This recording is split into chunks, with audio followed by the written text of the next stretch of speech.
তুরস্কের ইতিহাসে এই প্রথম প্রেসিডেন্ট নির্বাচনে প্রার্থীর নাম ঘোষণা, অথচ তিনি আছেন জেল হাজতে। আর এতে তুরস্কের বিক্ষোভ আরও বড় আকারে রূপ নিয়েছে। ধারণা করা হচ্ছে এই বিক্ষোভেই পতন হতে পারে ২২ বছর ধরে শাসন করে আসা প্রেসিডেন্ট রিসেপ তাইয়েপ এরদোয়ানের, যা হবে তুরস্কের জন্য সবচেয়ে বড় ইতিহাস।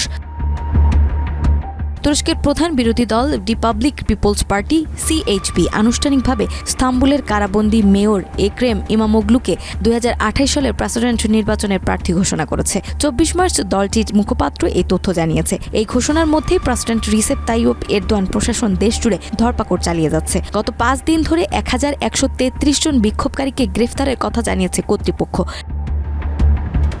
সিএইচপি গত ২৩ মার্চ প্রার্থী নির্বাচনের জন্য ভোটাভুটির আয়োজন করে। সেখানে ইমামোগলুই একমাত্র প্রতিদ্বন্দ্বী ছিলেন।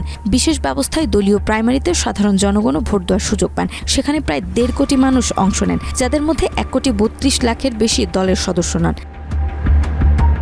দুর্নীতি ও সন্ত্রাসী সংগঠনকে সহযোগিতার অভিযোগে গত বুধবার ইমামোগলুকে গ্রেফতার করা হয়। এরপর থেকেই রাজধানী আঙ্কারা, ইস্তাম্বুল সহ বিভিন্ন শহরে তার মুক্তির দাবিতে হাজারো মানুষ বিক্ষোভে নামে। রবিবার দুর্নীতির মামলায় আদালতে তাকে আনুষ্ঠানিকভাবে কারাগারে পাঠানোর নির্দেশ দেয় এবং মেয়রের পদ থেকে অপসারণ করা হয়।